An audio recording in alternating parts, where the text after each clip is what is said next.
every once in a while, a news story goes across the screen, and I look at it and go, you've got to be kidding me.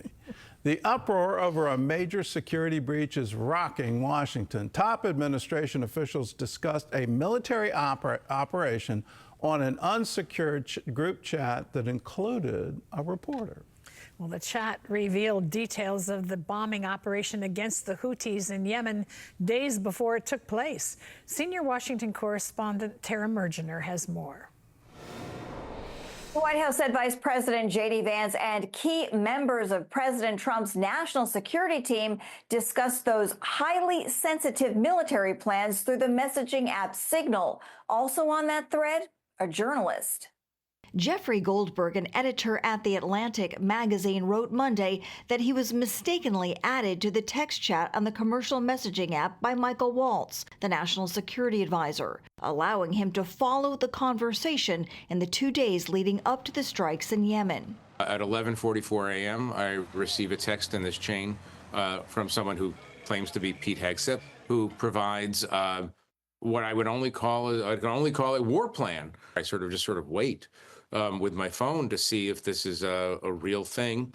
Sure enough, around 1:50 Eastern time, I see that Yemen is under attack. A spokesman for the White House Security Council said the thread appears to be authentic and officials are reviewing the matter. Nobody was texting war plans, and that's all I have to say about that. The text chain also included VP Vance, Defense Secretary Pete Hegseth, Secretary of State Marco Rubio, CIA Director John Ratcliffe, and Director of National Intelligence Tulsi Gabbard. The text included an exchange between Vice President Vance and Hegseth, Vance criticizing the attacks because he felt it sent the wrong signal to Europe, who he believes should be picking up more of the military burden. Hegseth backed the plan, but expressed disgust over what he called European freeloading. Goldberg withheld some screenshots in his reporting, saying they could further risk national security, and that Hegseth shared operational details of forthcoming strikes, weapons deployments,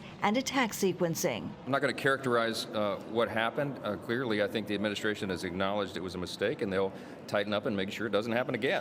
While some lawmakers are calling for a full investigation, others question the significance of the breach. This is gross negligence on steroids.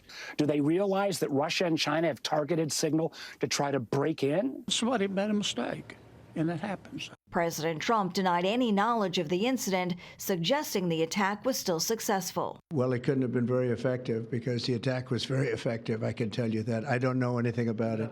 You're telling me about it for the first time. This morning, calls reportedly are growing for Mike Waltz to be forced out. Later today, National Intelligence Director Tulsi Gabbard and CIA Director John Ratcliffe can expect tough questions in a hearing before the Senate Intelligence Committee. In Washington, Tara Mergener, CBN News.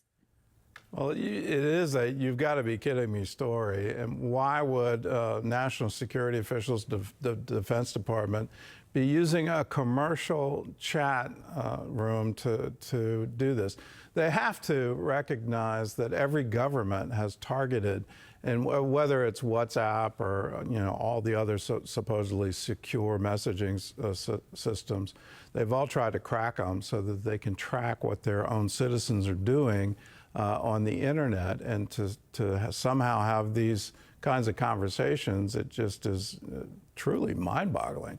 Why in the world doesn't our own Pentagon have its own secure messaging app and keep that off the grid and have end-to-end encryption? You just wonder, what in the world are we doing?